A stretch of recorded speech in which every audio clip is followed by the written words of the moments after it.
What's going on, everybody? Welcome to a special Saturday episode of, I don't even know what to call this.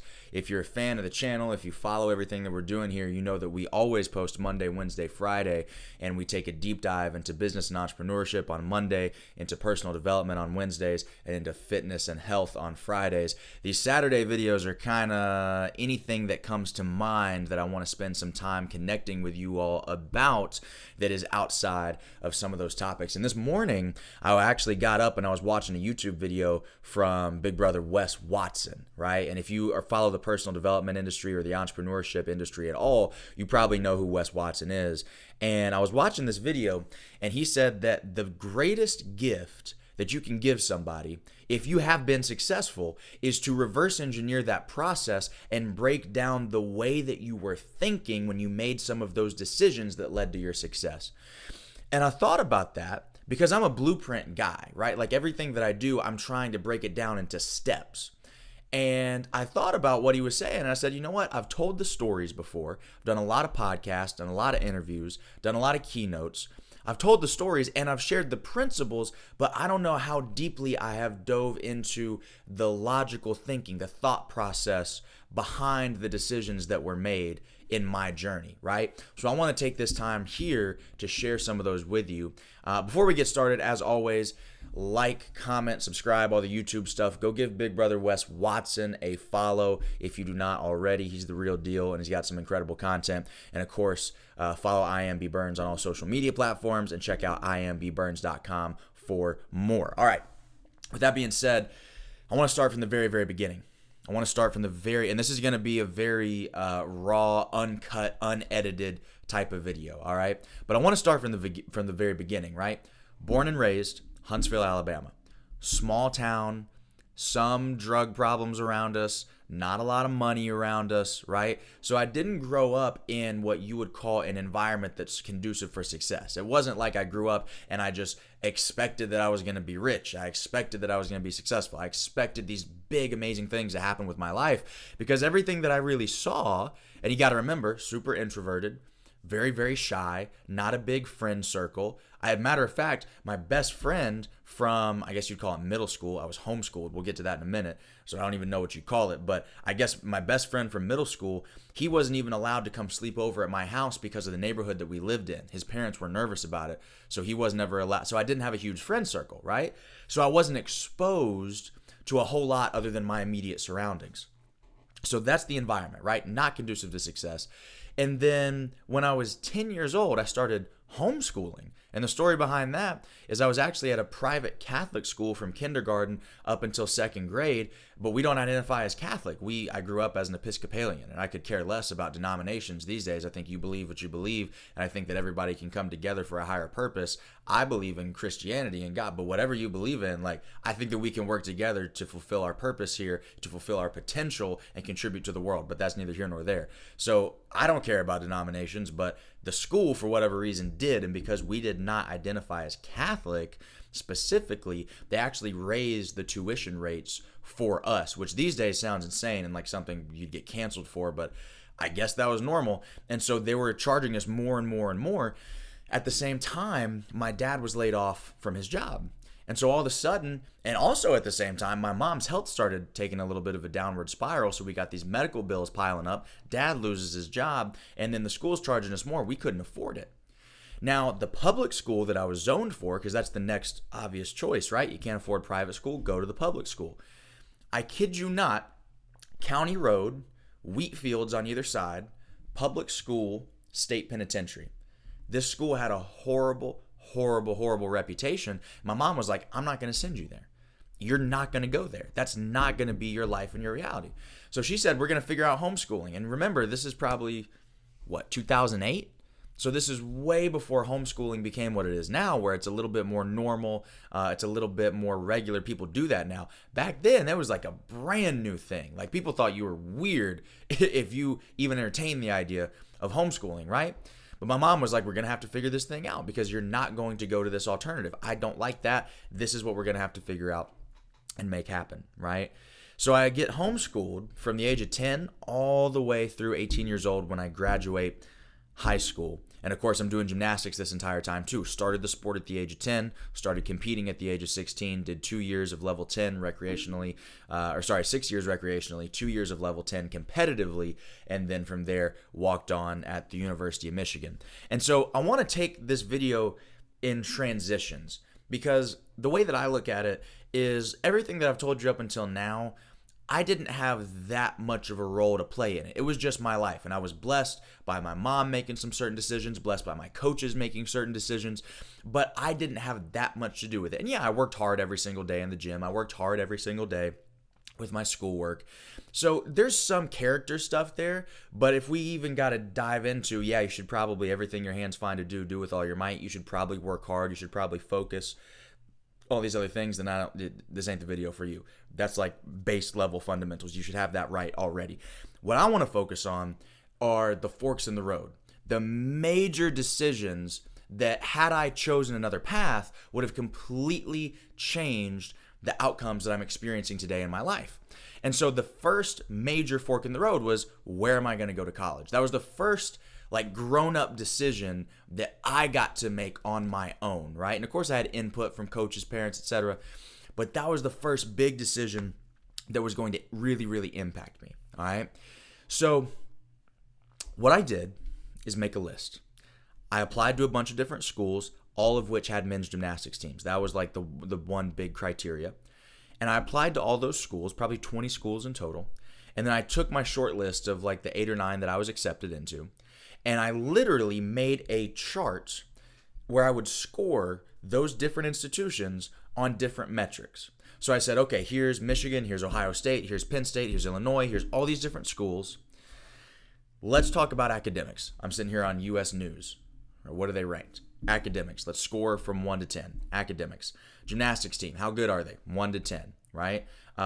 Culture, just general stuff like, do I like the school? Do I think it's cool? 1 to 10. How far is it from home? 1 to 10. All the things that were important to me, right? I was able to just literally score them, and Michigan just so happened to be the one that across the board was the winner. Like, you tallied up the totals of all the different scores, all the things that were important to me, finances, student aid, etc., and that was the one that won. So the first thing that I want you to understand is there's a very intentional, logical process behind the way that these decisions were made. I think a lot of people, when you look at somebody's life, it's really, really easy to say he was lucky. It's really, really easy to say, and there is luck involved. I'm not going to lie to you. I was born in the U.S. with 2 incredible parents, right? Like, I've had a lot of opportunities. A lot of people have blessed me. A lot of people have extended opportunities to me that I didn't deserve. Now, I took advantage of them by being the best that I could be and trying my hardest and working hard and being a good person and all these other things. But those opportunities that I was extended in the first place, I didn't earn that. It was just a blessing. So, yes, is luck involved? 100%. But all too often, people think, oh, this is just naturally how things played out. And they don't recognize that there's a thought process or an intentional process that is super deliberate that actually got people into those decisions that they made. All right. So that's number one. Number two is there was an expectation of excellence. I think that's really important, because a lot of people say, well, it's easy if you grow up rich. It's easy if you're around certain people, because you are expected to succeed. You're expected to get a certain kind of outcome, and that's why you almost get programmed and brainwashed in the most positive way if you grow up in a certain type of environment. I wouldn't even disagree with that. But what I would say is that many times you are able to reprogram yourself in a positive way to expect excellence despite the circumstances or environment that you grow up in. The perfect example of this was me going to Michigan, right? Again, fork in the road. This is a huge life decision for me. Me going to Michigan was expected. My mom started saying from the time I was 10, 11, 12 years old, hey, when you turn 18, you're either working or you're going to college. It's not a discussion. Like, this is what you're doing, right? And because of that, I automatically say, okay, well, shoot, if I got to start working or go to school, I guess I should probably get good grades. I guess I should probably try as hard as I can in school. I guess I should try as hard as I can in the gym so that between athletics and academics, I can get into a good school, right? So she set the expectation very, very early on that this is what we do. She also modeled it by example. She got a master's degree, so she was no stranger to higher education. And she spoke about, this is the big thing, this is a key. She spoke about these higher institutions as if they were normal. And what's crazy is that she literally brainwashed me into thinking that that was expected. Because when I go back and I think about all my neighbors in the neighborhood that I grew up in, when I think about all the friends that I had in gymnastics, when I think about all the friends that I had in even homeschooling, because there's a whole community around that, nobody, I don't know a single person that I grew up with. I don't know a single person from Huntsville that went to a major institution. And I'm not saying that I did anything spectacular, that I earned that. Yeah, I worked hard, but I'm not even saying that's about me. I'm saying my mom set the expectation, and the expectation was so strong that it was more powerful than my environment. Nobody in my environment went to a big school. The most anybody ever did was they went to Auburn or Alabama, right? Nobody went across the country. Nobody went to one of these giant institutions, top 20, top 15 in the country. Nobody did that, right? But to my mom, she laid the expectation because she spoke about it as if, hey, what do you think about this school? What do you think about this school? You should think about this. Let's look into this school. Let's look into the program over here, right? And she raised me to just assume that that's what's supposed to happen, is you're supposed to go to an institution of that caliber. So my question to you is, what can you do right now, number one, to become intentional and deliberate with your decisions, right? How can you start to not just look at, is this better or is this better? How can you start to break that down into, here's the metrics that are important to me? Because for some people, there might be different metrics. Like, you might not have cared about the financial aid or the gymnastics team or anything else. Like, you might have different criteria. Maybe you have a particular major. If you want to go pre-med, then you're going to be looking at different metrics of what makes this good versus what makes this good. Let's compare their pre-med programs, right? So number one, you got to figure out what are the options that you're deciding between. That has to be a limited, finite number. If you have infinite options, you're not going to be able to break down what you're actually trying to measure here. So you got to have finite options. That's step one. Step two is you have to know what you're measuring, which means you have to know what's important to you, which means you have to take the time to go inward and think without all the other people's expectations and what they think is important. You have to come up with that, right? And then you have to be intentional and deliberate about actually doing your research and figuring out, okay, here's how these different options score on the criteria that's important to me. So that's number one, is you've got to be intentional and deliberate with your decision-making process. Number two, how can you set the expectation? How can you set the expectation that you're supposed to do great things? And for some of you, that's going to be a vision board. For some of you, that's going to be an accountability call with a coach, much like myself. For some of you, that's going to be watching motivational YouTube videos. For some of you, I don't care what it is, but you've got to put yourself in the mind frame. It's insane. It's literally just a mindset. Like, I didn't realize this until after I became successful, because I grew up watching these personal development videos. I grew up when I was 18, 19 years old. I was already watching E.T. I was already watching Tony Robbins. I was already listening to Zig Ziglar. Right? And so I grew up around this stuff, and I kept hearing, it's mindset, it's a mindset, it's a mindset. And I didn't even really believe it. I thought they were just trying to sell me stuff. I literally was like, okay, yeah, you're saying that so you can sell me your mindset program, so I can come to your event, so you can get, like, that's what I thought. But what I realized now that I'm on the other side of it, now that I've been through the process, is that the mindset that you have determines the decisions that you make. And even more importantly, it determines the decisions that you even realize are available to you. There are people in my neighborhood who grew up right next door to me who didn't even know that going to an institution like Michigan was even an option. They didn't even know that that was possible. They didn't even know that that was a thing that people could do. And it has everything to do with their mindset, and the mindset that was cultivated for them and the people that are closest to them. So what can you do to start to brainwash yourself in a positive way and convince yourself that excellence is expected? How can you convince yourself that excellence is the expectation? How can you influence yourself to say that this giant big dream and goal and vision, it's not so giant after all. It is what I am supposed to do. It's not abnormal. And what's abnormal is making 50 grand a year for the rest of your life for 40 years, retiring and dying 10, 20 years after that, having done not real. And I'm not saying that that's bad if that's what you want to do, but I'm saying if you're capable of more, I think you owe it to yourself, your creator, and everybody around you that you have the potential to impact. I think you owe it to all of them to fulfill that potential to the fullest and highest extent. All right. So how can you brainwash yourself? Vision boards, audiobooks, go to sleep at night listening to Think and Grow Rich, like whatever it is that you need to do, visualization, meditate, like do what you need to do so that excellence becomes an expectation. All right. I've gotten really excited. I got to take a sip of my coffee here before we go to the next one. Think about that question. Think about those questions. Hope you're taking notes. I really do. All right. Number 2, second transition point in my life. I get to Michigan, right? I'm on the gymnastics team. I get cut 4 times in 5 years. I say this to people. People think it's like a Rudy situation. Like, oh, you were cut the first 4 years and then you made a miraculous comeback. No, I didn't do that. It was the reverse. I was on the team my freshman year as a redshirt, and then every subsequent year after that, I got cut over and over and over and over again. What I always tell people is that saying that I was cut from the team 4 times in 5 years is quick to say. It was not quick to live through. 5 years is a very, very long time, especially from 18 to 23. That's a long time. You're growing up in that environment now, right? And it was physical pain, wrist surgery, still got the scars from that one, AC joint separation. I just re-separated it last week. So I've still got the consequences from those injuries that I sustained. Psychologically, it was painful because I'm always sitting there thinking, why am I not good enough? What is wrong with me? I'm anxious all the time about, am I going to make the team this year? Am I going to be able to do something different this year? It was so stressful, right? And all the while, keep in mind, this is before the days of NIL. So if I took any sort of compensation for anything that I was doing that was sports related, then all of a sudden my eligibility is forfeited. I had a video go viral, get 50 million views. Steve-O shared it. It was on television.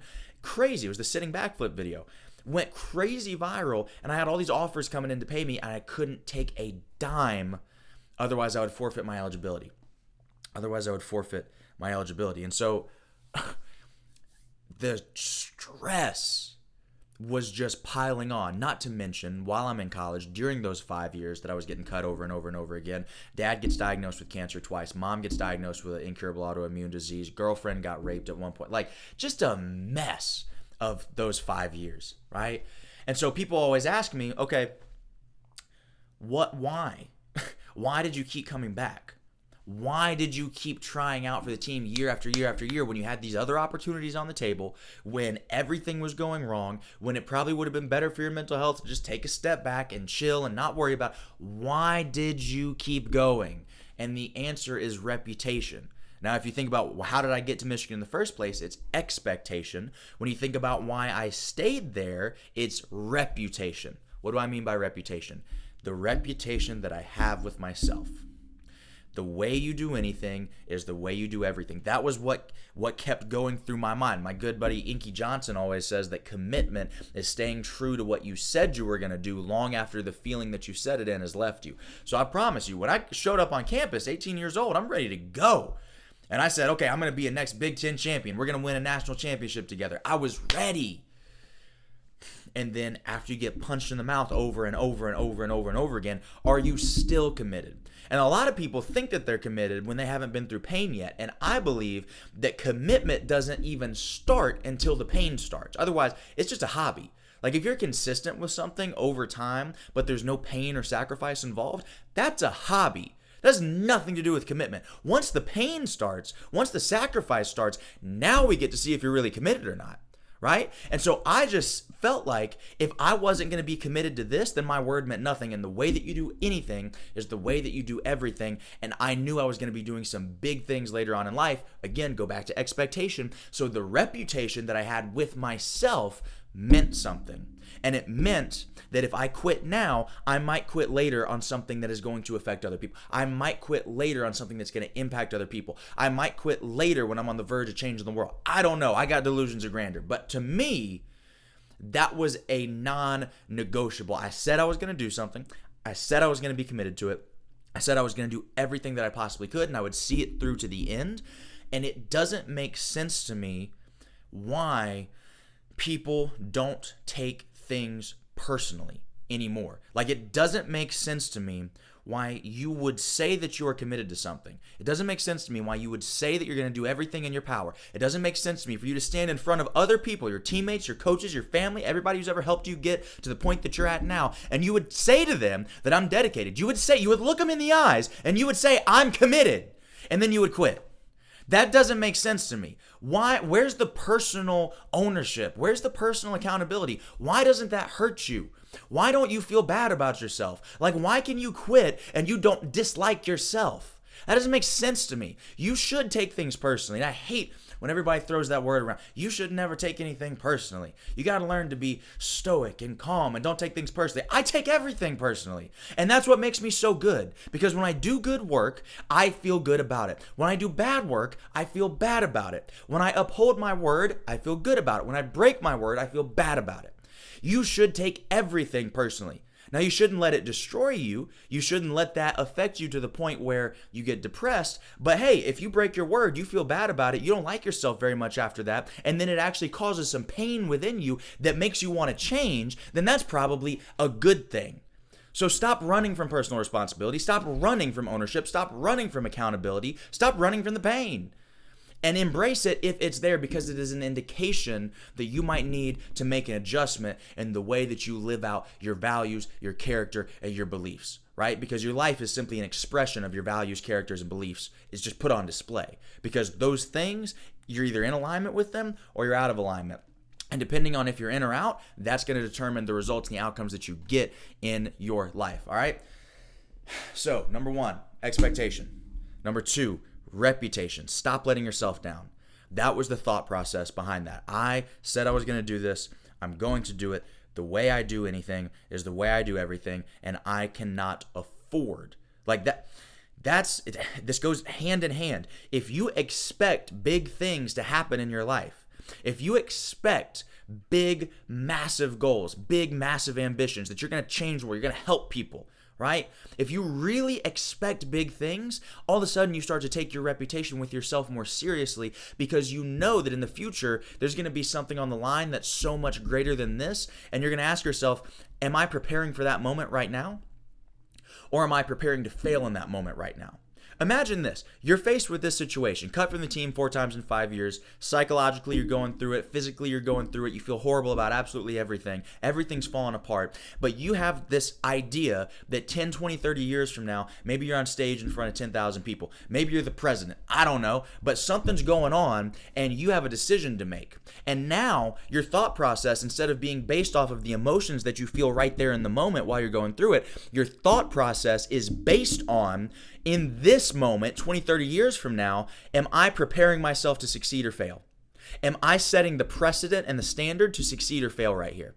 Who am I becoming, and how is that going to pay off later in my life? You have to have the expectations of what your life is going to be like in order for your reputation to even matter. That's why they go hand in hand. That's why it's so important. That's why you've got to have a vision. That's why you've got to have some goals. That's why you've got to have clarity. And that's why you've got to create the person that you want to be, and you have to create that person around those expectations that you have, not the other way around. All right. It's coffee time. It's coffee time. I see, this is what happens when I watch Wes Watson videos. I get angry and I get fired up. Not angry. Angry is the wrong word. I get passionate. About things. I'm usually not this passionate, but I watch a couple of Wes Watson videos. Now all of a sudden, I'm yelling at you. Working for ET. Let's go. That's the next fork in the road. So cut from the team 4 times in 5 years. I get to the end of my college career. Find out about this guy named ET. If you haven't heard the story, the super brief version was I'd followed ET for a while, especially during college, because I'm going through it, struggling. Personal life, athletics, everything, I'm struggling. And so I said, you know what? I need some motivation. I really liked the way that ET did things. I thought he was a stand-up guy. I thought that he was committed to his word. I liked that he was successful financially, and he also had good character. I liked that. I liked that he was a Christian. I liked that he talked about God. I liked that I just liked him.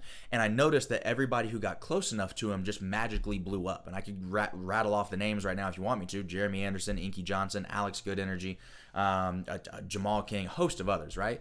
People who get really close to ET just seem to have incredible lives. They seem to be holistically successful. It's not that they make money and then they go cheat on their wife. They are holistically good people and they have incredible lives. And I said, I don't know what this is, but I got to get myself close to it, right?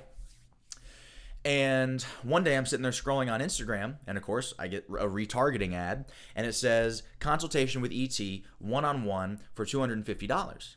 And keep in mind, I'm putting myself through school, going through all the stuff that I just mentioned, putting myself through school, working for the same team I had been cut from, making $100 a week, $400 a month, putting myself through college. I had student loans that was paying for tuition. Everything else was all on me, right? And now I've got to figure out, am I going to spend that amount of money on a phone call with a guy? Maybe he's completely different from how he shows up on YouTube. I don't know. I put the money down. I get on the phone with him. He says, hey, you're in Ann Arbor, Michigan. I'm in Lansing, Michigan. Why don't you come out here for breakfast at 5 o'clock in the morning and meet me out here? I'd love to sit down and talk with you. Blew my mind why he would even want to do that. And later on, he actually explained to me that he found that when he gives people a little bit of a reason to work, a reason to show up, a reason to put forth effort, all of a sudden they're a little bit more accountable. It's a good coaching tip for you. But I show up to that breakfast. That one conversation changes my entire life. My entire spiritual journey was changed after that moment right there. Don't have time to go into that in this video, but we'll do it on another one. And from that point forward, I started volunteering at every single event that I could. Anything that he was putting on, I would volunteer. I'd spend my own money for gas. I'd get there however I could, and I would do whatever it took to show up and be in the room and just provide value, just serve at the highest level that I possibly could. Because I didn't have much. I didn't have a skill set. I didn't really have much. I had nothing but my own time. And so that's what I contributed as often as I possibly could. And from there, I learned through participating in those events that he had a weekly event at Michigan State University. So for 2 years straight, starting in my, 2 years straight, my senior year and my super senior year of college at Michigan, every single Monday, this is what I would do.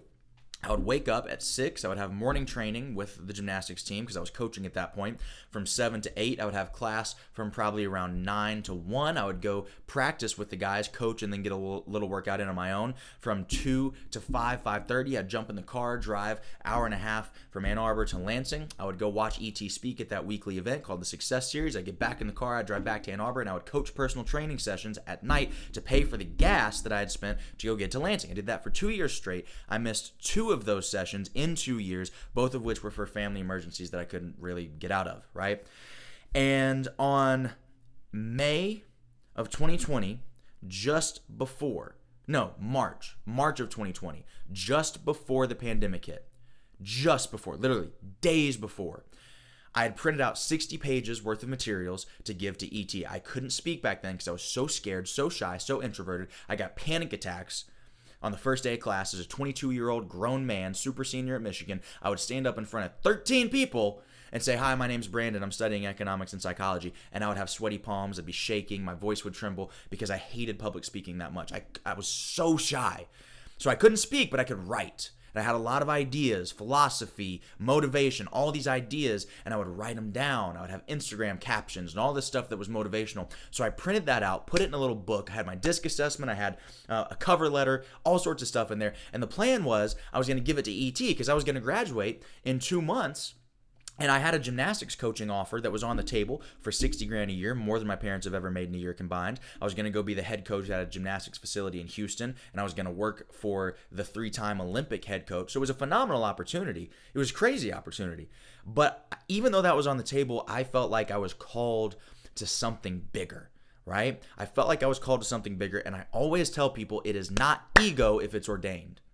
Right? Please write that down. It's not ego if it is ordained. If you feel like you are called to something bigger, if you feel like you have a purpose on this earth, if you feel like you have something that you were specifically put on this earth to do, to contribute, then that's not ego. That's not a delusion of grandeur. That is you hearing that internal cry to go walk towards your purpose, to go walk in who you were created to be. And you need to listen to that. And so because I felt that pull, number one, I wasn't afraid to listen to it. I said, let me just go ask for an opportunity. I don't know what's going to come of it, but I'm going to figure something out. So I put all those materials together. The plan was at the end of Eric's presentation that night, I was going to walk up and hand him that folder and just ask for any sort of opportunity that he might have available for me, internship or what have you. He gets to the end of his presentation that night. I'm not hearing a freaking thing that he's saying because I'm terrified of this conversation that's about to take place at the end of it, right? And he starts moving toward the back door of the venue that we were in. There's 200 kids in here. It's a big lecture hall. And he says, hey, I keep hearing about this, I won't say the word because I don't want to get shadow banned by YouTube, but this pandemic thing, this virus, right? My wife has MS. I can't take the risk. So don't worry, I can't stick around, shake hands, take pictures today. I can't take that risk. Don't worry, I'll be back next week. That was the last event in person that he did for 2 years. Because 4 days after that, the entire world shut down. And for whatever reason, something inside of me told me that I can't let that opportunity go. I don't know exactly what it is, but I do know that I'm just grateful that I listened to it. And if you're listening to this and you feel like you've been in that moment before where you feel something that's just calling you towards a particular direction, you're called to do something, you're called to make a change, you're called to take an action, and for whatever reason, you can't explain it logically, but you know it's real.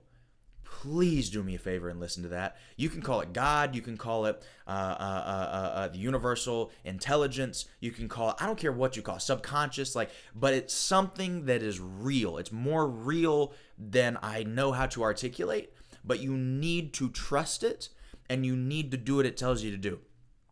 He went out the back door of the arena. I knew I couldn't chase after him because somebody was going to tackle me because he's famous. And if I chase after him, somebody's going to assume that I'm trying to do something crazy.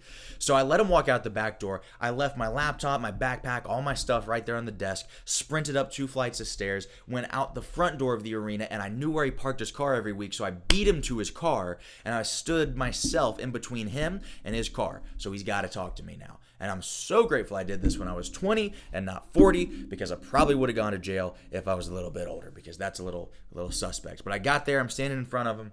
It's raining. It's cold because it's March in Michigan, and that's what it does there. And my entire script of what I wanted to say to this guy went out the window. I handed him the folder, and I just said, I will do whatever it takes for an opportunity. He committed to an unpaid internship right there on the spot, right? And when I think about what made me go after that, when I think about what made me listen to that calling, that voice in my head, that pull, that tug on my spirit, when I think about what made me listen to it, it was elevation, right? So follow the track here. We got expectation, we got reputation, now we got elevation. I knew that I wasn't going to be, let me rephrase that. I knew that I would be happy coaching gymnastics for 60 grand a year. I'd probably start a personal training business on the side, make 100 grand, have a great life, right? I knew I would be happy with that because I love to coach. But I knew that on my deathbed, I would look back and I would think about what could have been. That's why it's elevation, right? There's a life in front of you right now that is good, and it's a path that you can take. But there's a life in front of you right now that is just as easily accessible to you, that's not just good, it's incredible. It's phenomenal. And you can choose to have that life too. And it depends on, do you want safety and security, or do you want to fulfill your potential? And for me, I had to elevate. I had to take the path that I thought would make me grow and develop the most. I had to take the path. It wasn't even an option. I remember sitting in my apartment in Ann Arbor that I was paying $650 a month in rent for, that I had like $2 grand saved up in the bank, and I wasn't getting paid for this internship, and there was no promise of a job waiting on the other side for me, and I had already turned down the gymnastics coaching job in order to do the internship. And I'm sitting here running out of money every single month, and I have no backup plan and no clue how this is all going to work out. And I remember sitting there, and I asked my girlfriend, I was literally like, what do you think I should do? Like, what do you think I should do here? And she said, you already know that you will forever look back on this moment if you don't go all in with ET, and you're going to wonder what could have been, and you're going to be so disappointed in yourself of who you could have become and what you could have accomplished. And you're going to be so mad at yourself for being so scared, that you did something that's not even like you. You allowed worldly pressure and worldly stress of finances, and you graduated college from a great university and you don't even have a job yet. All the people's opinions, you're going to let that make you make a decision that's not even who you really are. You know that you're an entrepreneur when it comes down to it. Like, you know that you have that in your spirit. You know that you want to do big things. You know that significance is important to you. You know that that's something that you value. You know that you think... You know who you are. And everybody knows intrinsically who they are. Even if you haven't taken the time to sit down and write out your values, I encourage you to do it. Even if you haven't taken the time to sit there and do a personality assessment and figure out what makes you tick, why you behave the way that you behave, I encourage you to do that. You haven't sat there and gone through your life and your past and some of that trauma and started to reverse engineer and say, oh, this is why I think the way that I think. This is why I make decisions the way that I make decisions. This is why I have a certain pattern of behavior that I have. You haven't gone and done that inner work. I encourage you to do all of that. It's super important so that you can elevate, there's that word again, elevate your consciousness, so you can become more aware of why you do the things that you do and then maneuver a little bit more intentionally. But even if you don't do that, I genuinely believe that everybody knows deep down who they really are. I think you know at your core who you are. I think you know at your core what is in alignment with you and your spirit and what is not in alignment with you and your spirit. And the challenge is, rather than take the path of elevation, we take the path of safety. Because elevating, every single time you do it in your life, I don't care if it's business, if it is speaking, if it is your career, if it's athletically, your physique, with your fitness, I don't care what it is. But if you're going to elevate, if you're going to get something better from your life, if you're going to achieve more of the potential that you were born with, that God gave you, that you have inside of you, it's going to be painful. It's going to require stretching. It's going to require you to be pushed past your limits. Because the only way that you get a new limit is you break through the one, and violence is the answer. Shout out Alex Ramosi. Violence is the answer. You shatter the limit that you currently have, you push yourself beyond that, and then you create a new perceived limit. And then you shatter that one, and then you do it over and over and over and over and over and over and over again, and it never gets easier. It never gets less scary. It never gets less stressful. It never gets less painful. It never requires less sacrifice. You just get more brave in the process. You just get more tough in the process, and you get used to doing that over and over and over and over again. And sooner or later, you're going to look back over 3, 5, 10 years, and you won't even recognize yourself. You're going to be a completely different human being because you have put yourself through a pruning process. I always tell people that God gets pissed at you when he has to put you through a pruning process, when he has to put you through pain so that you can learn, grow, and develop, because you won't do it yourself, because you won't put yourself in an uncomfortable environment so that you can learn on your own, right? So, expectation, reputation, elevation. Do not let the stress and the pressure of the world, do not let all these other voices in your head, don't let social media, don't let your family, don't let your friends, don't let all these other people convince you to become somebody that you are not. If it feels like it is in true alignment with who you are, do that and do not look back. All right. Last point that I got to make here. Those were the 3 biggest turning points of my entire life, right?